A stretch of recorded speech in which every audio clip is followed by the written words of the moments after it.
ایک شعر آپ کی سماعتوں کے دہلیز پر کی، جو لوگ عقیدت سے ان کی محفل میں آیا کرتے ہیں، جو لوگ عقیدت سے ان کی محفل میں آیا کرتے ہیں، رہتے ہیں بھلے وہ صحرا میں پر پھول کھلایا کرتے ہیں، اور جس چاند پہ امریکہ والے پہنچے تھے راکٹ کے ذریعے، اس چاند کو میرے پیارے نبی انگلی سے نچایا کرتے تھے۔ اب آئیے عالی جناب محمد ریحان ابن محمد شکیل احمد صاحب سے گزارش کرتے ہیں کہ مائک پر آئیں اور حقوق والدین پر تقریر پیش کریں۔ ایک شعر کہ ہمارے کچھ گناہوں کی سزا بھی ساتھ چلتی ہے، اب ہم تنہا نہیں چلتے دوا بھی ساتھ چلتی ہے، اب ہم تنہا نہیں چلتے دوا بھی ساتھ چلتی ہے۔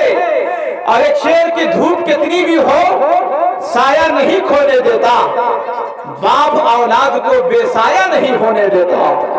دھوپ کتنی بھی ہو سایہ نہیں کھونے دیتا، باپ اولاد کو بے سایہ نہیں ہونے دیتا، اور بیچ کر اپنا لہو چاہے وہ روٹی لائے، باپ اولاد کو بھوکا نہیں سونے دیتا۔ بیچ کر اپنا لہو چاہے وہ روٹی لائے، باپ اولاد کو بھوکا نہیں سونے دیتا۔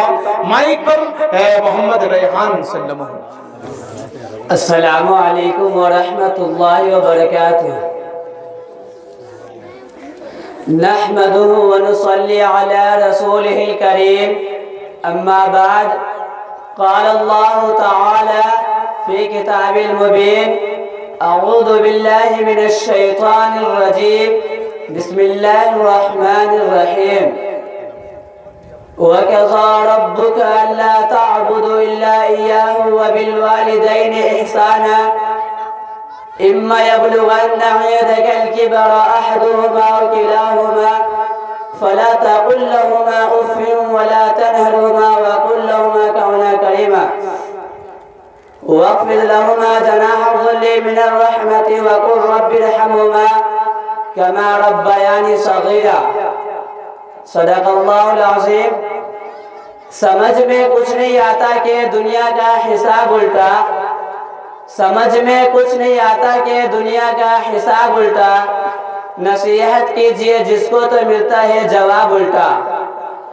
اللہ تبارک و تعالیٰ کا بہت بڑا احسان ہے کہ اس نے ہم سب کو آج اس بابرکت مجلس میں شامل ہونے کی توفیق عطا فرمائے اور دین کی باتیں سننے کی توفیق عطا فرمائے۔ تو آج وعظ و تقریر سننے سے ہماری غرض اور ہمارا مقصد کیا ہونا چاہیے، کیونکہ نیاتی کے مطابق سمورات مرتب ہوتے ہیں۔ سرکار دو عالم تاجدار احمد مجتبی محمد مصطفیٰ ہمارے رسول جناب محمد رسول اللہ صلی اللہ علیہ وسلم کا ارشاد ہے، انما الاعمال بالنیات، کہ عملوں کا دار و مدار نیتوں پر ہے۔ حکیم الامت حضرت تھانوی رحمۃ اللہ نے بیان کیا ہے کہ دور حاضر میں تقریر سننے والے لوگ تین طرح کے ہوتے ہیں۔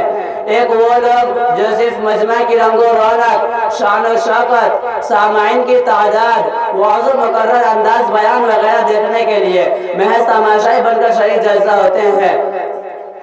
دوسرے وہ لوگ ہوتے ہیں کہ جو اس نیت سے آتے ہیں کہ ہم وہاں بیٹھ کر دین کی باتیں سنیں گے تو ثواب ملے گا، گویا حصول ثواب کی نیت سے وعظ و تقریر سنتے ہیں۔ تیسرے وہ لوگ ہوتے ہیں کہ جلسہ اجتماع میں اس لیے آتے ہیں کہ مقرر صاحب جب بیان کریں گے اس کا اپنے نفس سے موازنہ کریں گے، ان کی تقریر پر ٹھنڈے دل سے غور کریں گے، اگر وعظ کی بیان کردہ دینی باتوں پر عمل کر رہا تو الحمدللہ، ورنہ اسی وقت اس عجم مسلمان کے ساتھ پختہ ارادہ کر کے اس پر عمل کرنا شروع کر دیں گے۔ بہرکیف ابھی میں نے آپ حضرات کے سامنے تقریر سننے والے کے متعلق ان کی تین قسمیں بیان کی۔ اس میں سب سے بہتر آخر کے لوگ ہیں، کیونکہ اس صورت میں ثواب بھی ملتا ہے اور جو اصل مقصود اصلاح نفس وہ بھی حاصل ہوتا ہے۔ میرے بھائیوں اور بہنوں، آج ہمارا مقصد تقریر کرنا اور اکٹھا ہونا نہیں، بلکہ آج ہم اپنے نفس کی اصلاح کے بارے میں غور کریں۔ آج ہم اپنے اوپر نظر ڈالیں اور اپنے غریبانے منہ ڈال کر سوچیں قرآن ہم سے کیا کہہ رہا ہے اور حدیث ہم سے کیا کہنا چاہتی ہے، اللہ اور اس کے رسول صلی اللہ علیہ وسلم کا کیا فرمان ہے۔ مجلس میں یہ نہ دیکھیں کہ کس کا لڑکا ہے جو تقریر کر رہا ہے، کون اچھی تقریر کرتا ہے اور کس لڑکے کا طرز ٹھیک ہے، کس کی آواز سریلی ہے۔ نہیں، ہرگز نہیں، ہماری یہ نیت نہیں ہونی چاہیے، بلکہ آپ اس کی باتوں پر غور کریں، اس کے کلمے پر دماغ حاضر کریں کہ بیان کرنے والا قرآن و حدیث کے مطابق بیان کر رہے یا نہیں؟ بڑوں کا قول ہے انظر الی ما قال ولا تنظر الی ما قال، کہ کہنے والے کو نہیں دیکھنا چاہیے بلکہ جو بات کہہ رہا ہے اس کو بغور سننا چاہیے۔ یہ نہ دیکھے کہ تقریر کرنے والا چھوٹا ہو یا بڑا، آپ اس کے عیوب پر غور نہ کریں، خواہ نیک ہو یا برا، وہ اس پر خود عمل کر رہا یا نہیں۔ آپ اپنے اوپر غور کریں کہ ہم میں کیا خامیاں ہیں، کیا عیوب ہے، کہیں ہم سے قرآن تو نہیں چھوٹ رہا ہے، حدیث تو نہیں ترک ہو رہی ہے۔ جب آپ اپنے عیوب پر غور کریں گے تبھی انشاءاللہ آپ اپنے نفس کی اصلاح کر سکتے ہیں۔ محترم بزرگوں اور دوستوں، اب میں اپنے مقصد کی طرف جانا چاہتا ہوں۔ اللہ تعالی انسانوں کو تاکید فرما رہے ہیں کہ تم اپنے پیدا کرنے والے اور پالنے والے اور پرورش کرنے والے کی بندگی، فرما برداری اور اطاعت کیا کرو۔ پھر آگے ارشاد ہے وَبِالْوَالِدَيْنِ احسانا، اور اپنے ماں باپ کے ساتھ اچھا سلوک کرو۔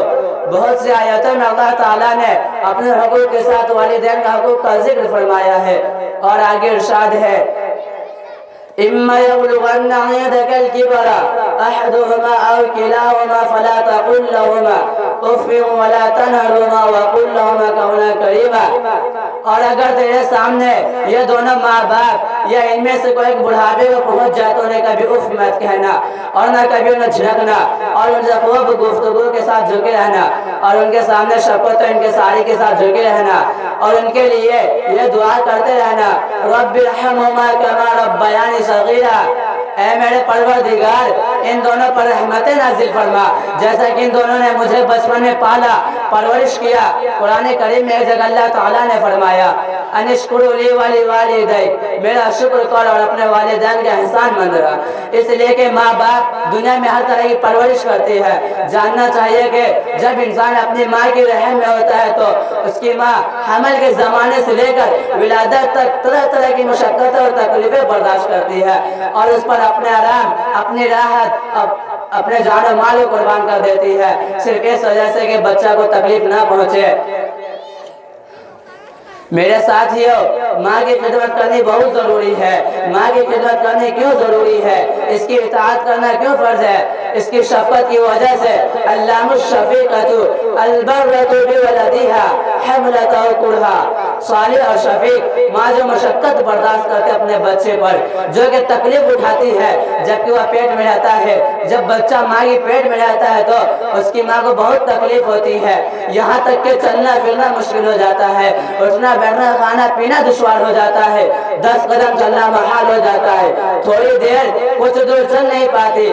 وہ وضعت القرحہ، اور بچہ جننے کے وقت اللہ اللہ جب بچہ پیدا ہونے کا وقت ہوتا ہے تو ماں کو اس قدر تکلیف ہوتی ہے، اس شدت کی تکلیف ہوتی ہے جس کا اندازہ لگانا ہمارے لیے مشکل ہے۔ اس تکلیف کا خیال کرنا، اس کا تصور کرنا محال ہے۔ اس درد کا اندازہ وہی لگا سکتی ہے جس کو کوئی اولاد ہو۔ وہ ربت الطفلہ، اور پرورش کرتی چھوٹے میں، جب بچہ چھوٹا ہوتا ہے تو ماں دودھ پلاتی ہے اور تقریباً 2 سال دودھ پلاتی ہے اور ہر طرح کی نگہداشت کرتی ہے۔ اس میں شک نہیں کہ یہ کام فطرت کے تقاضے کے تحت ہوتا ہے، اور اس فطرت کے تقاضے بھی یہ ہے کہ اولاد ماں باپ کی شفقت کو محسوس کرے اور ان کی محنت اشارے کی قدر کرتے ہوئے ان کی شکر گزاری اور فرما برداری کرے۔